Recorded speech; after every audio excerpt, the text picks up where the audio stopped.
Sir वादा था कि हवाई चप्पल वालों को हवाई जहाज की सैर कराई जाएगी। आलम यह है सर कि बाटा कंपनी का जूता पहनने वाला भी आज हवाई जहाज की टिकट नहीं खरीद पा रहा। सर सरकार ने कहा कि मालदीव्स मत जाओ, लक्षद्वीप जाओ छुट्टी मनाने। मैं आपको आज का रेट बता रहा हूं सर, अगर आज मुझे दिल्ली से मालदीव जाना हो तो 17,000 रुपए की फ्लाइट है, लेकिन दिल्ली से लक्षद्वीप जाना हो तो 25,000 रुपए की फ्लाइट है। सर तो बताइए हम मालदीव जाएं कि लक्षद्वीप जाएं? सर सरकार लाई एक स्कीम जिसका नाम था उड़ान, जिसका फुल फॉर्म है उड़े देश का आम नागरिक। पर कैसे उड़े? ना फ्लाइट के उड़ने के ऑप्शन है, ना अफोर्डेबल टिकट है, ना फ्लाइट सही समय पर चलती है, तो कहां उड़े, कैसे उड़े? इस देश में जहाज में उड़ना और जहाज में उड़ के अपनी मंजिल तक पहुंचना आज भी इस देश की बहुत बड़ी आबादी के लिए एक सपना है। वन वे की सबसे सस्ती टिकट, दिल्ली से पटना जाना हो तो 12,000 रुपए की टिकट, दिल्ली से बैंगलोर जाना हो तो 16,000 रुपए की ticket. Economy class is no more economical sir. हम सांसदों को तो फ्लाइट की रिइंबर्समेंट मिल जाती है सर, आप उस आम नागरिक का सोचिए जो इस स्काई रॉकेटिंग एयर प्राइसेस से जूझ रहा है। सर आज एयरपोर्ट्स पर खाना इतना महंगा है, एक साधारण सी पानी की बोतल जो 20 रुपए की बाजार में मिलती है वो एयरपोर्ट के भीतर जाकर फूड आउटलेट पे 100 रुपए की मिलती है। आज यात्री जो इंतजार कर रहे हैं अपनी फ्लाइट का, वो पानी पीकर पेट भर रहा है कि कहीं 250 रुपए की चाय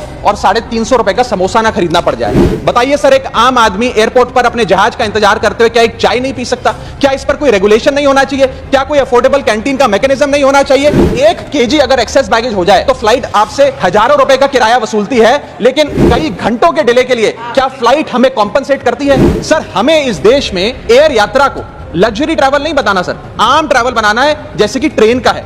अगर ट्रैवल की रफ्तार बढ़ेगी तभी इस देश की रफ्तार बढ़ेगी। और एक और दिलचस्प चीज है, एक ही सेक्टर की एक ही दिन की सेम एयरलाइन जो अलग अलग समय पर उड़ती है उसके भी रेट अलग है।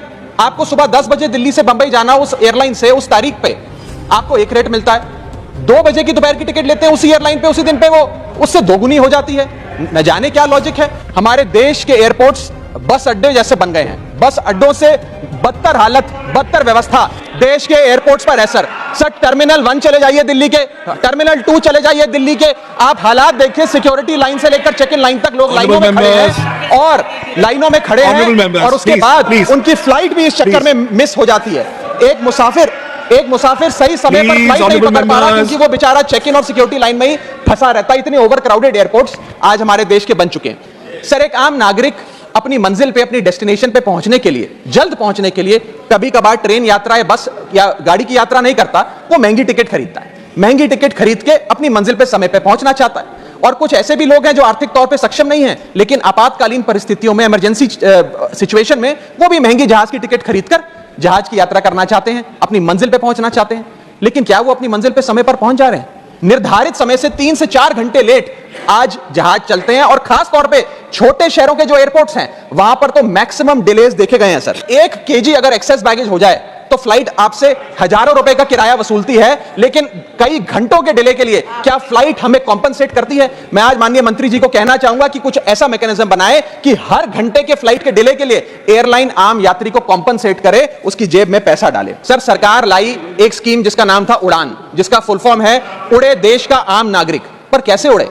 ना फ्लाइट के उड़ने के ऑप्शन है, ना अफोर्डेबल टिकट है, ना फ्लाइट सही समय पर चलती है, तो कहां उड़े, कैसे उड़े? कि जैसे ये स्कीम लागू हुई 2 एयरलाइन बंद हो गई, जेट एयरवेज और गो एयर, और तीसरी स्पाइस जेट बंद होने की कगार पे खड़ी है। तो अब लोग ये भी कहने लगे हैं कि शायद उड़ान स्कीम एक बहुत बड़ा अपशगुन थी, और इसी के चलते आज हमारा देश का आम नागरिक प्लेन से वापस ट्रेन पे जा रहा है। बैगेज चार्जेस और बैगेज डिलेज, सर अगर आपका 1 kg बैगेज ओवरवेट हो जाए तो हजारों रुपए एयरलाइन आपसे एक्सेस बैगेज के चार्जेस वसूल लेती है। यहां तक कि कुछ लोग अब अपना सामान एयरपोर्ट पर फेंक के चले जाते हैं बिकॉज उनके सामान में पड़ी वस्तुएं इतनी महंगी नहीं है जितना बैगेज चार्जेस एयरलाइन ले लेती हैं। और बैगेज के डिलेज देखिए सर, लंबा आपको इंतजार बैगेज बेल्ट पे करना पड़ता है कि कब हमारा बैग आएगा।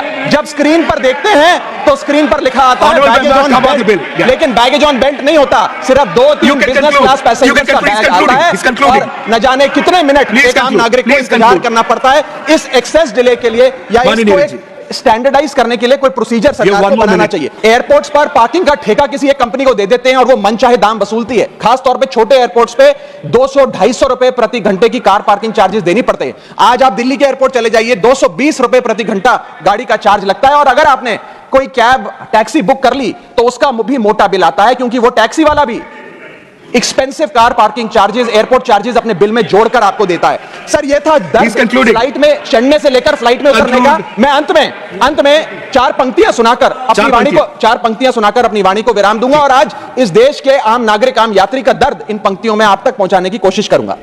कहीं है लंबी लाइनें, कहीं चेक इन से पहले काउंटर बंद, कहीं स्लो चल रहा है सर्वर, कहीं इंटरनेट है मंद। महंगी टिकट के बाद भी यात्रा की कोई गारंटी नहीं, आपका सामान चाहे टूटे चाहे फूटे कोई वारंटी नहीं। जो हाल है बस अड्डों का वही तस्वीर आती है एयरपोर्ट से। चाय हो या समोसा नहीं मिल रहा 500 रुपए के नोट से।